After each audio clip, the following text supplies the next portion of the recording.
ওরে বাপরে বাপ, ঢাকা বিশ্ববিদ্যালয়ের ছেলেটা এতদিন গোপন রাখলো কেন? এই বেটা, তুমি কি ওর নিরাপত্তা দিতে পেরেছিলে? আওয়ামী লীগের আমলে তার ঢাকা বিশ্ববিদ্যালয়ের শিবিরের সভাপতি বলে কাজ করার কোনো অধিকার কি তাকে দিয়েছিলে? তার কি কোনো অধিকার ছিল শেখ হাসিনার বিরুদ্ধে ডাইরেক্ট রাজপথে নেমে আন্দোলন করতে পারত?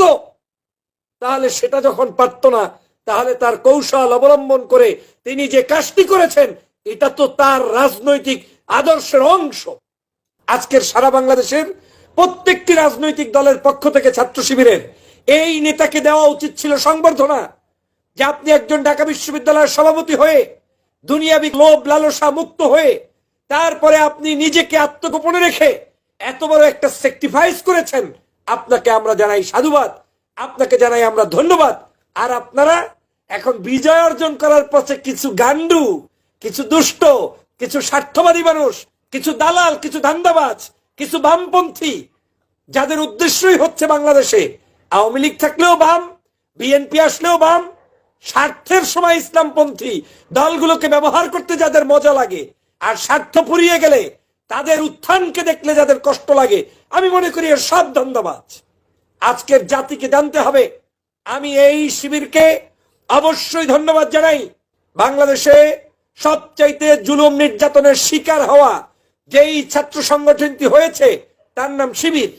এখন শিবির যদি তার কৌশল পরিবর্তন করে কিংবা দেশের মানুষকে মুক্তির জন্য তিনি যদি কৌশল করে আজকের তিনি এই কৌশলে জিতিয়ে এনে বাংলার মানুষকে মুক্ত করে, তাতে আপনার জ্বলে কেন? আপনার আগুন জ্বলে কেন? যদি আপনার আগুন জ্বলে থাকে, আমি সারা বাংলাদেশের প্রত্যেকটি নাগরিককে আহ্বান করব, নিজের বুকের দিকে আঙ্গুল তোলেন, তুলে নিজেকে আস্ক করেন, আস্ক ইউর সেলফ, যে আপনার হৃদয়ে আগুন জ্বলে কিনা। যদি জ্বলে, বুঝতে হবে আপনি টাটকা মুনাফিক, কারণ শিবির শোনার কারণে আপনার আগুন জ্বলে। এই আন্দোলনটাই নেতৃত্ব দিয়েছে বিএনপি, জামাত, শিবির, হেফাজত, চরমনাই। কারো নাম শুনে আপনার গা জ্বললো না, শিবির শুনে আপনার গাটা জ্বললো কেন? তার মানে আপনি শিবিরকে এস্টাবলিশড হতে দিতে চান না।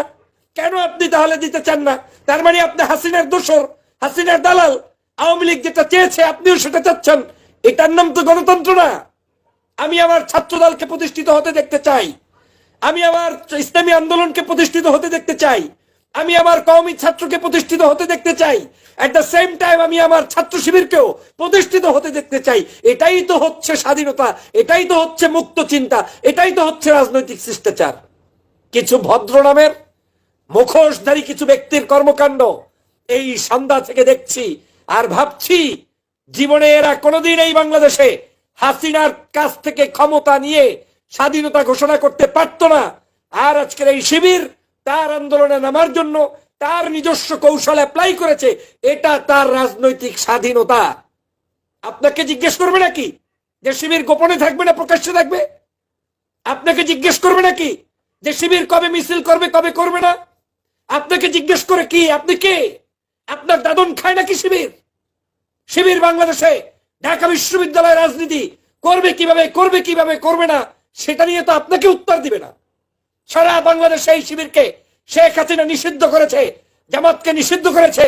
সেই জায়গায় শিবির তার কৌশল হিসাবে যখন যে আন্দোলন করা দরকার, সংগ্রাম করা দরকার, সেটা তার নিজস্ব পদ্ধতি, পরিচালনাগত পদ্ধতি, অবশ্যই সেটা তার করার অধিকার রাখে। আপনি বরং তার এই পদ্ধতিকে সমালোচনা করে রাজনৈতিক শিষ্টাচার বহির্ভূত কর্মকাণ্ড করছেন। আমি মনে করি আপনার যেমন অধিকার আছে, যেমন আমি মুক্তমনা একজন মানুষ, আমি স্বাধীনতায় বিশ্বাস করি। এখন ল্যাংটা ব্যক্তিরও স্বাধীনতায় আমি বিশ্বাস করি, তার মানে আমি পর্দাশীল মহিলারও স্বাধীনতায় বিশ্বাস করি। বাংলাদেশের সমস্যা ল্যাংটাওয়ালার পক্ষে প্রগতিশীলের স্লোগান গান, আর একজন ইসলামওয়ালা অথবা যুব্বওয়ালা অথবা পাগড়িওয়ালা অথবা বোরকাওয়ালা হাঁটলে আপনি তার গায়ে জঙ্গিবাদের আপনি স্লোগান তোলেন কেন? এই ধান্দাবাজি পাইছেন কোথায়? এটার নাম তো কোনো রাজনীতি নয়। শেখ হাসিনাকে উচিত শিক্ষা দিয়েছে জামাত শিবির। কত বড় ত্যাগ তারা করেছে। যেই দলটাকে শেখ হাসিনা নিষিদ্ধ করেছে, সেই দলটাই বাংলাদেশে নিষিদ্ধ হওয়ার পরেও নিজেরা একটা ব্যানার ছাপিয়ে মিছিল দেয় নাই। কেন দেয় নাই? এই আন্দোলনকে যাতে শেখ হাসিনা বিতর্কিত করতে না পারে, এই আন্দোলনকে যাতে স্তব্ধ করতে না পারে, সে কারণে তারা ত্যাগ করেছে। আপনার তো উচিত ছিল তাদের এই ত্যাগের স্বীকৃতি দেয়া। কই? এই আন্দোলন সফল হওয়ার পরে চরমনাই পীর সাহেব বিবৃতি দিয়েছে, ইসলামী আন্দোলনের পক্ষ থেকে তারা সহযোগিতা করেছে, কয় আপনি তো সমালোচনা করেন নাই। এই আন্দোলন সফল হওয়ার পরে ছাত্রদল বিবৃতি দিয়েছে, বিএনপি বিবৃতি দিচ্ছে, আমাদের লোকজন সম্পৃক্ত ছিল, কয় আপনি তো সেখানে সমালোচনা করেন নাই। কিন্তু শিবিরকে দেখার পরে শরীরের মধ্যে জ্বলে কেন আপনার? এই যাদের জ্বলে, বুঝতে হবে তারা মূলত বাংলাদেশের বাস্তবতার নিরিখে এদেশের জনগণের স্বাধীনতার সার্বভৌমত্বে বিশ্বাস করেন না, গণতান্ত্রিক অধিকারে আপনি বিশ্বাস করেন না। আজকের বাংলাদেশের এই আন্দোলনটাকে একজন নায়ক নায়িকা পর্যন্ত স্ট্যাটাস দিচ্ছে যে আমি এই আন্দোলনের একজন কর্মী ছিলাম, আমি এই আন্দোলনের একটি সাথী ছিলাম। এখন সেটা তো আর আপনাকে গোপন কিংবা প্রকাশ্যে যেভাবেই সে বলবে সেই আন্দোলনের কর্মী, তাতে তো আপনাকে জবাব দেওয়ার কিছু নাই। আরে ভাই, আমি যাত্রাবাড়িতে কিভাবে মিছিল করব, পুলিশের সামনে গিয়ে আমি কিভাবে বুক টান করে দাঁড়াবো, এই কৌশল যদি আমি আগের রাতে পুলিশকেই বলে দেই, তাহলে সেটার নাম কি কোনো আন্দোলন হয়? এত সংকীর্ণ কেন? এত বোকা সাজেন কেন? এত বেশি ভাবছেন কেন? শিবির ঢাকা বিশ্ববিদ্যালয়ের এই ছেলেটি আজকে সঠিক কাজ করেছে, আমি স্যালুট জানাই। যে আপনি আপনার পরিচয় গোপন করে নিজের স্বার্থ সম্পূর্ণ জলাঞ্জলি দিয়ে তারপরে আপনি আন্দোলনের নেতৃত্ব দিয়েছেন। এটাই তো আন্দোলনের কৌশল, যেখানে সমগ্র বাংলাদেশের ফ্যাসিবাদী এই শেখ হাসিনা সারা দেশের জনগণের উপরে চরমভাবে আজকের জুলুম করেছে, নির্যাতন করেছে। মানুষ মুক্তির দিশা খুঁজেছে, খুঁজে যখন পায়নি, অস্থির হয়ে গিয়েছে, তখন সমগ্র বাংলাদেশের নাগরিকরা পথ খুঁজতেছিল যে কোনো মূল্যে হাসিনার হাত থেকে মুক্তি পাওয়া যায় কিনা। এখন আমার সাথে শিবির হোক আর জামাত হোক, ইস্যু ছিল কয়টা? একটা। কি ইস্যু? শেখ হাসিনার হাত থেকে বাংলার মানুষকে মুক্তি চাই। ইস্যু ক্লোজ হয়েছে। এখন আপনার দল আপনি করেন, আপনার মত আপনি প্রকাশ করেন, আপনার মতো মানুষকে দাওয়াত দেন, জামাত জামাতের মতো দাওয়াত দেখ, বিএনপি বিএনপির মতো দাওয়াত দেখ, আজকের হেফাজত হেফাজতের মতো কাজ করুক, চরমনের পীর পীরের মতো কাজ করুক, সমস্যা তো নাই। কিন্তু সব কিছু আপনি ভালো বোঝেন, জামাত শিবিরের নামটা শুনলে শরীরের মধ্যে জ্বলাপোলা করে কেন? সব কিছু ভালো বোঝেন, ডাক্তার শফিক সাহেবের নাম শুনলে শরীর জ্বলে কেন? এই জায়গায় আমার যুদ্ধ। I don't care anybody. আমার যুদ্ধ এটাই, একটি আদর্শবাদী চিন্তার নেতার প্রত্যেকটি বিষয়ে স্পেশাল মেসেজ থাকা দরকার, ক্লিয়ার মেসেজ থাকা দরকার। আমি দল ভিন্ন করতে পারি, তাতে সমস্যা নাই। ওই দল করলেও আপনাকে সত্যকে সত্য জেনে চিন্তার আলোকে কথা বলতে পারবে। এই দেশ আমার জন্মভূমি, এই দেশই আমার প্রাণ, এই দেশেরই মাটিতে পাই আমার মায়েরই ঘ্রাণ। এই দেশ আমার জন্মভূমি, এই দেশই আমার প্রাণ, এই দেশেরই মাটিতে পাই আমার মায়েরই ঘ্রাণ। সুজলা সুফলা শস্য শ্যামল ছবির মতো এই দেশ, রূপের রানী এই দেশ আমার, রূপেরই নাইকো শেষ। সুজলা সুফলা শস্য শ্যামল ছবির মতো এই দেশ, রূপের রানী এই দেশ আমার, রূপেরই নাইকো শেষ। মুগ্ধ হয়ে সবে রূপে যে তার কে উঠি তার গান। এই দেশ আমার জন্মভূমি, এই দেশই আমার প্রাণ, এই দেশেরই মাটিতে পাই আমার মায়েরই ঘ্রাণ।